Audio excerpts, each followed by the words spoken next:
दोस्तों, आज हम आपको एक ऐसी कहानी बताने जा रहे हैं जो आपने अक्सर सुनी और देखी होगी। यह कहानी एक कहानी नहीं बल्कि एक सच्ची महाभारत की कथा है, जिसमें धर्मरथ के सारथी श्री कृष्ण केवल एक दिव्य पुरुष नहीं बल्कि धर्म, सत्य और कर्म के सारथी है। उन्होंने जीवन के रणक्षेत्र में अर्जुन के सारथी बनकर यह सिखाया कि सच्चा धर्म केवल पूजा या व्रतों में नहीं बल्कि अपने कर्तव्यों का निष्ठा और संभान से पालन करने में है। पीतांबरधारी, चक्रधारी, करुणामय भगवान श्री कृष्ण, जिनकी एक दृष्टि मात्र से सृष्टि का संतुलन बना रहता है, महाभारत के युद्ध में एक साधारण से लगने वाले कार्य को स्वीकारते हैं, सारथी बनना। यह कोई साधारण भूमिका नहीं थी बल्कि स्वयं भगवान का ऐसा चयन था जिसने यह सिद्ध कर दिया कि नेतृत्व का अर्थ केवल आगे बढ़ना नहीं बल्कि अपने प्रियजन को सही दिशा देना भी होता है। अर्जुन के लिए यह निर्णय आश्चर्य का विषय था। वह बार बार सोचते थे, कृष्ण जो स्वयं सृष्टि के संचालक हैं, वे मेरे रथ को क्यों हाँकेंगे? किंतु भगवान मुस्कुरा देते। उनके मुखमंडल पर दिव्य तेज और विनम्रता का संगम दिखाई देता।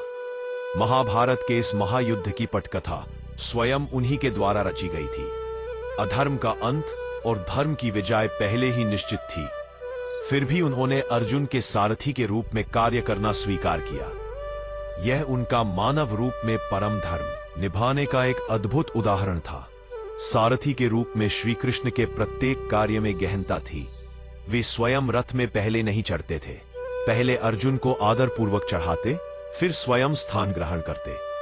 युद्ध के अंत में भी वे पहले अर्जुन को उतारते, तब स्वयं उतरते। यह केवल शिष्टाचार नहीं बल्कि एक संदेश था। सच्चा नेता वह है जो अपने शिष्य या साथी को आगे रखता है। युद्ध के प्रारंभ से पूर्व भगवान कृष्ण ने अर्जुन को धर्म का स्मरण कराया। उन्होंने कहा, हे परंतप अर्जुन, धर्म की विजय सुनिश्चित करने के लिए भगवती दुर्गा का आशीर्वाद लेना उचित होगा।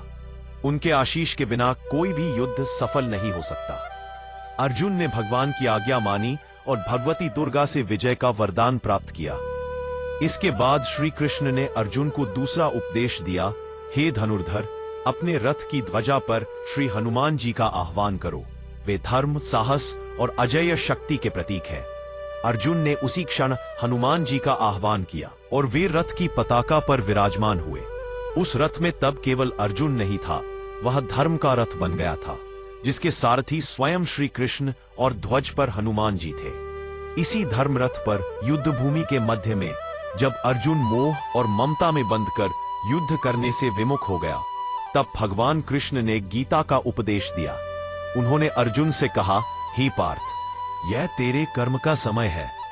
धर्म की रक्षा के लिए युद्ध करना ही तेरा कर्तव्य है। जब अधर्म बढ़ जाता है तब मैं स्वयं अवतार लेता हूँ धर्म की पुनः स्थापना के लिए। गीता के इस उपदेश ने न केवल अर्जुन बल्कि संपूर्ण मानवता को जीवन का मार्ग दिखाया। युद्ध के कठिनतम क्षणों में अर्जुन को संभाला। जब सूर्यपुत्र कर्ण के रथ का पहिया भूमि में धंस गया और वह धर्म का पाठ पढ़ाने लगा, तब श्री कृष्ण ने अर्जुन से कहा, हे पार्थ, जब द्रौपदी का चीरहरण हुआ, जब अभिमन्यु को अधर्म पूर्वक मारा गया, तब कर्ण का धर्म कहाँ था? यह समय न्याय का है, संकोच मत कर। अर्जुन ने श्री कृष्ण के आदेश पर कर्ण का वध किया। अधर्म का अंत हुआ। इसी प्रकार भगवान कृष्ण ने जयद्रथ वध के लिए भी रणनीति बनाई। सूर्यास्त से पहले जयद्रथ को मारना असंभव प्रतीत हो रहा था। तब कृष्ण ने अपने सुदर्शन चक्र से सूर्य को कुछ क्षणों के लिए आच्छादित कर दिया। अर्जुन ने अवसर पाते ही जयद्रथ का वध किया और जब प्रकाश पुनः फैला तो सभी जान गए कि विजय अर्जुन की है। युद्ध समाप्ति पर जब भीष्म पितामह ने देखा कि धर्म की विजय हो चुकी है, तो उन्होंने कहा, हे अर्जुन, जिसके सारथी स्वयं श्री कृष्ण हो, उसे पराजय कैसे हो सकती है? विजयी भव।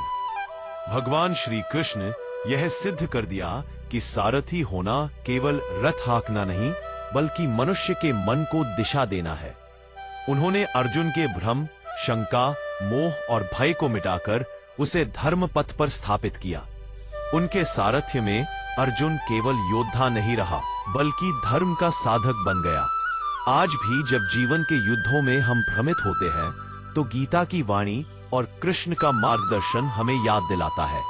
जब तुम्हारा मन विचलित हो तो अपने भीतर के कृष्ण को सारथी बना लो, वही तुम्हें धर्म के मार्ग पर ले जाएगा। दोस्तों, आज के लिए बस इतना ही। कल फिर मिलते हैं एक और मोटिवेशनल वीडियो के साथ। तब तक आप अपना ख्याल रखें। और अगर आप हमारे इस चैनल पर नए हैं तो वीडियो को लाइक, शेयर और चैनल को सब्सक्राइब जरूर करें। धन्यवाद।